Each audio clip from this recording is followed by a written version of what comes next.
Welcome to Pop Culture Retro, which was recently voted the 15th best podcast by the residents of the Golden Years retirement community in Boca Raton, Florida.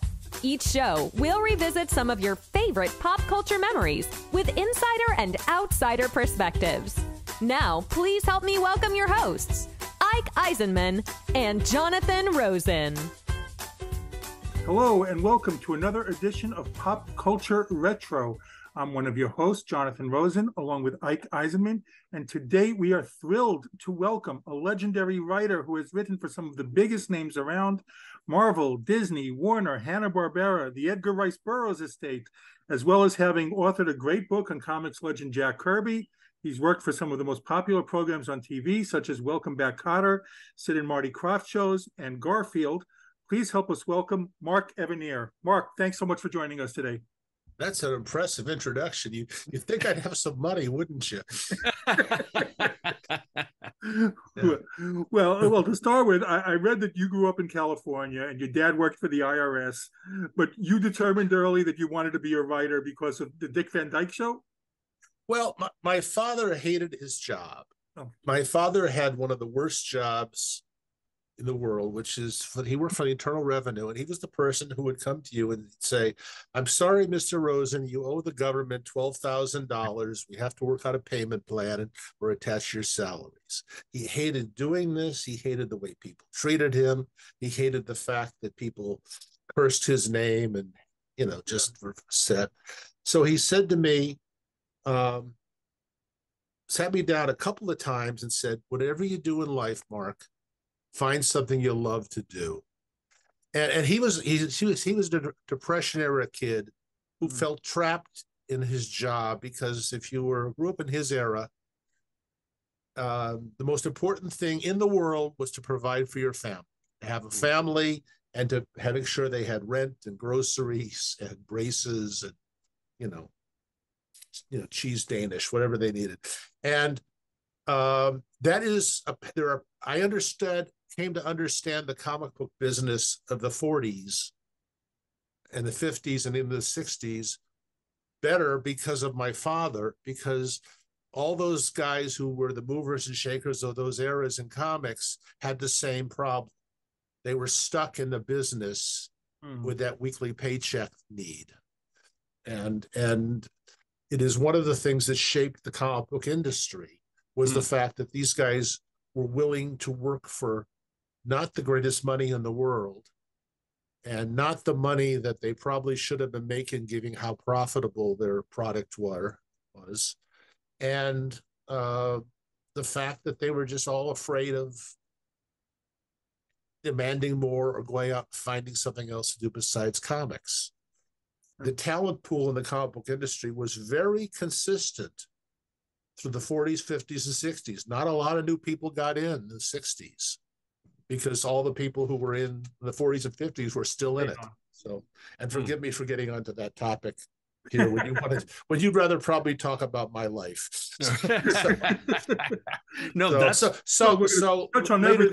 Later on, the Dick Van Dyke Show made me think that if you were a comedy writer, you got to sleep with women who looked like Mary Tyler Moore. Yeah. and I went to a filming of an episode of the Dick Van Dyke Show, and got to sit in the front row. And when they introduced Mary Tyler Moore to come out, my life changed, because she was the single most beautiful thing I'd ever seen on the planet. She was like 22 years old. She was in full makeup, hair, and they made her up. And I just stared at her like I didn't think anything in the world could look that good and that appealing. And it wasn't just, it was the first time I'd seen her in person. It was the first time I'd seen her in color. Right. Oh, yeah, exactly. and I just thought, that's when I said, I got to be in this world somehow. If there are things like that, I don't mean depersonalize her, but if you saw a beautiful waterfall and you said, "I want to be near these waterfalls," you'd have the same reaction I did. And that was when, because when I decided I wanted to be a writer, I wasn't sure what I wanted to be a writer of, because I loved comic books and I loved TV cartoons and I loved novels and I loved stand-up comedy and I loved TV shows of all sorts. And I kind of assumed you had to pick one and only do that. If you wrote comic books, you'd never write anything but comic books. If you wrote cartoon, and I found out later that wasn't true, because I wrote just about all those things. Yes. but when I went to see this Dick Van Dyke Show filming, and I loved the Dick Van Dyke Show even before I went to the filming, I said, I got to be somewhere in that world. I got to get a foot in that world. Yeah. Well, so when did you first discover that you actually had a talent for writing? It wasn't that. I discovered I had no talent for anything else. it was incrementally learning I couldn't do this and I couldn't do that and I couldn't do this. And pretty soon writing was all I had left. It was the only avenue. It's the thing I'm least lousy at. And so, but I enjoyed doing it. I enjoyed it a lot because I was interested in all media, all this media, and all the media that I loved had a number of things in common. But one of them was it all had writers, and I became conscious of the fact that these things were written by somebody. My TV shows I love were written by somebody. My cartoons I love were written by somebody, and that was kind of the thing. But no, I was just lousy at everything else. Terrible. I am so inept at fixing things. I don't. This is to steal a joke from one of my idol writers, George S. Kaufman. He said, "I don't even understand the principle behind the hammer." So, I'm curious, because I grew up reading a ton of comics. I was a big, voracious comic book reader growing up, including a lot of yours. So, just what were some of the comics that you loved growing up? Also, all of them. All of them. but well, the earliest comic books that I recall really loving with a passion were the ones based on the TV shows that I was watching, particularly like the Hanna-Barbera TV show. I love the early Hanna-Barbera cartoon shows and the early Jay Ward cartoon shows. And I loved the comic books of that because, unlike today, if a kid in my era loved Yogi Bear, you could only get him for half an hour a week on TV. That was it. There was a half an hour of Yogi Bear on TV all week. And weeks were a long, when you're young, a week is an awful long time. And so to increase my dosage of Yogi Bear, I've had Yogi Bear comic books and Yogi Bear children's records. Today, if a kid loves SpongeBob SquarePants, you can have SpongeBob 24/7. You can buy SpongeBob's DVDs and watch them whenever you want. There's probably an all SpongeBob channel on the air someplace. And he's always on. You don't lack for that. But I had only had a half an hour a week of Yogi and a half an hour a week of Huckleberry Hound and a half an hour a week of Rocky and his friends. Well, you made your first writing sale at 17. Do you remember what it was? My very first real sale, there were a few things before that I could argue were the first, but the one that was inarguably was I started writing for a thing called Laugh-In magazine, which was a kind of a combination. It was published by a company that published movie magazines and gossip magazines, and they got the rights to do Laugh-In as a magazine. And they decided, before I ever came along, that they were going to kind of try to do both a magazine about Laugh-In and a magazine imitating Mad Magazine at the same time. So they brought in a comedy writer to edit it, as opposed to the people they usually had writing who were, specialists in writing stories about Elizabeth Taylor's marriages, David Cassidy. One of the other jobs I did for them was I wrote I wrote David Cassidy's advice column in the teen magazines. and I had gone to high school with David Cassidy. Oh, really? Okay. I mean, I didn't really know him in school, but I went to school, had a lot of stars kids there. Mm-hmm. And this is not the question you asked here, but they said to me, we'd like you to write this for us. It's because I was 17 years old. I thought maybe I would connect with their readership better, because the guy who'd been writing it for David Cassidy's column before me was like, 63. And they and it was interesting was I was writing it as if David was answering the questions, right. And he didn't approve this. I mean, he got them the right to do it, and they had the right to put his name on it, but he didn't like demand to see it before it was printed and said, I wouldn't say that. Okay, so I said, okay, I'll write. At that point, I'd write anything for money. I still will probably, and they said, okay, write us. They gave me, 2,000 words, David Cassidy's advice to kids columns. And they gave me some of the previous columns that had been printed so I could see the format and the style. And I said, well, where are the letters? And they said, well, they're over there in that box, but you don't need the letters. And I said, no, kids are sending in letters for asking David for his advice. I'm supposed to answer the letters, right? They said, you have to make up the letters. You can't use those letters. And I said, well, maybe can I have the letters? Can I read the letters? Okay. She said, they're all the same letter, this person who was hiring me. They're all the exact same letter. And I said, no, people are all sending the same. Yeah, they're the same letter. Go ahead and read them. So, I pick up the letter. I just pick up one random in the thing. And dear David, I'm 15 years old and my boyfriend wants me to have sex with him. What should I do? And I took the next letter. Dear David, I'm 17 years old and my boyfriend wants me to go all the way with him. What should I? And they were all that letter. Oh. And it was the one letter we couldn't answer because this magazine couldn't take a position on that.